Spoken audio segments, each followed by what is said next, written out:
There is genuine truth in the idea that younger women are often drawn to older younger women are often drawn to older men. The life experience, emotional steadiness, clarity of mind, and inner stability that come with age create a real and meaningful advantage. One that younger men simply haven't had the time or the trials to develop yet, but here's where it gets complicated. Having an advantage and knowing how to carry it are two entirely different things. Men in their 40s and beyond repeatedly fall into the same patterns when it comes to younger women. And every time those patterns show up, the damage goes deeper than just lost attraction. They lose something harder to rebuild.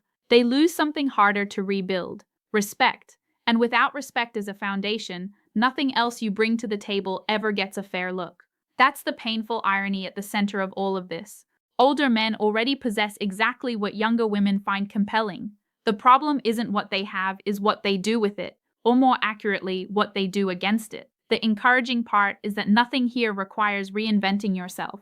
You don't need to pretend to be younger, wealthier, or more culturally current than you are. You simply need to stop undercutting yourself with a handful of specific, very fixable mistakes. The first one is putting her on a pedestal. You encounter an attractive younger woman.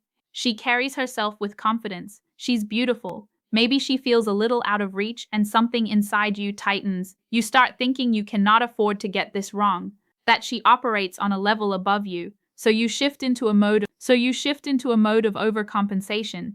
You become excessively accommodating, relentlessly agreeable, careful to the point of being completely harmless. Every conversation gets filtered and sanitized until there's nothing left in it that actually crackles. Here's what you need to understand. Women do not develop deep attraction toward men who worship them. They develop it toward men who stand next to them as genuine equals. The moment you place someone above you, you've already communicated insecurity. And insecurity is one of the fastest ways to drain whatever might have existed. The correction is straightforward. Practice engaging with women of all ages without tethering your self-worth to how the interaction lands. Once you genuinely internalize that she is a human being with flaws and uncertainties like everyone else, the pedestal collapses on its own.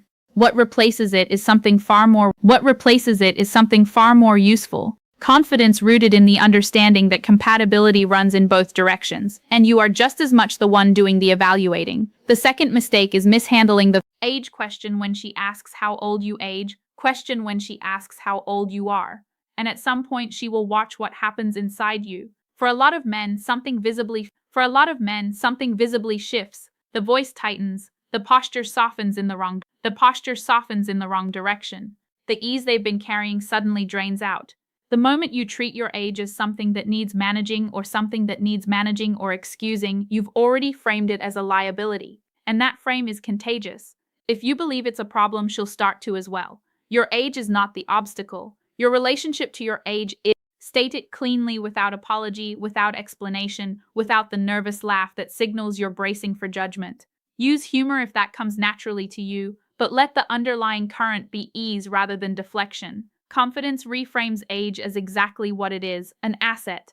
Hesitation transforms it into a burden you're asking her to overlook. The third mistake is leading with financial status. A significant number of older men have quietly convinced themselves that money is their primary draw.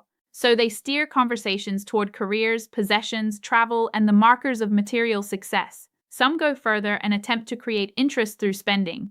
What this actually builds is not attraction, it's a transaction. When you open with wealth as your primary offering, you don't draw someone toward who you are. You draw them toward what you can provide. And the women that dynamic tends to attract are looking for access rather than genuine connection. Let your success reveal itself gradually and naturally as a backdrop to who you are, rather than a substitute for it.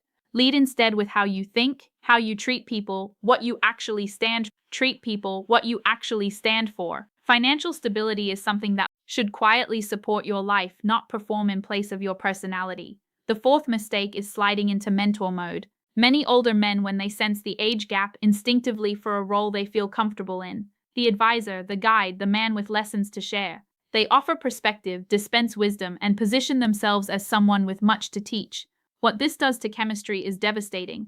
When you frame yourself as a teacher, you've created a dynamic that makes any romantic move feel strange and misplaced. She accepted a mentor, she didn't sign up for something else. If romantic interest is genuinely there, let that be visible from the beginning. Not aggressively, but through the natural language of attraction, lightness, a little playful tension, genuine flirtation.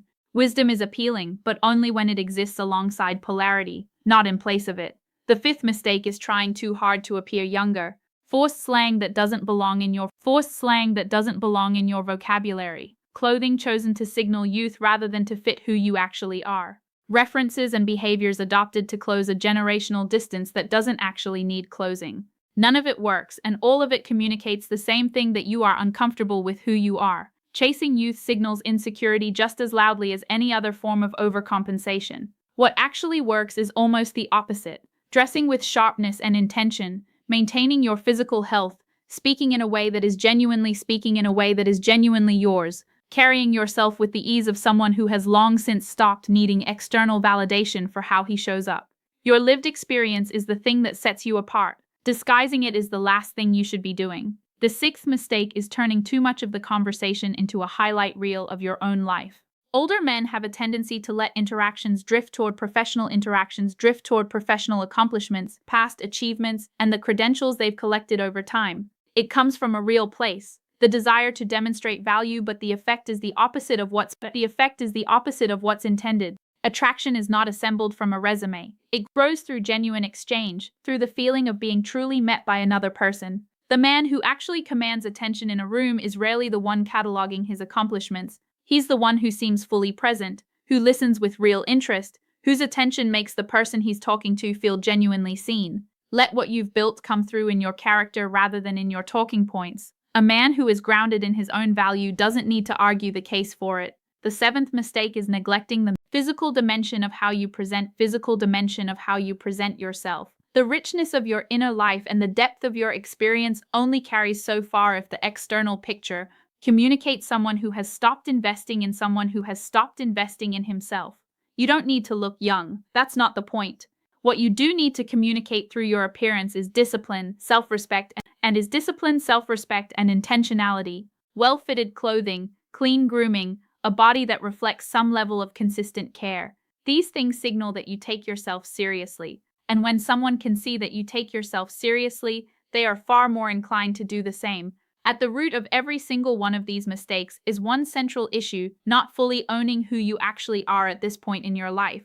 Younger women are not holding out for perfection. They are not running a checklist of physical or generational requirements. What draws them when something real draws them is confidence that doesn't perform, authenticity that doesn't apologize, and a grounded sense of masculinity that feels settled rather than still searching for itself. Stop spending energy on excuses. Stop exhausting yourself trying to prove something. Step fully and cleanly into who you've become. Because once you truly own the man you've become, people stop noticing your age first and start noticing your presence instead. Real attraction has never been about chasing youth or trying to prove your worth. It has always been about confidence that feels natural, authenticity that doesn't need approval, and the kind of grounded presence that makes others feel it without you having to say much at all. The moment you stop trying to impress and simply stand fully in who you are, everything begins to shift. And in the end, the men who leave the strongest impression are rarely the ones demanding attention. They are the ones who carry themselves with quiet certainty, self-respect, and a presence that feels impossible to ignore.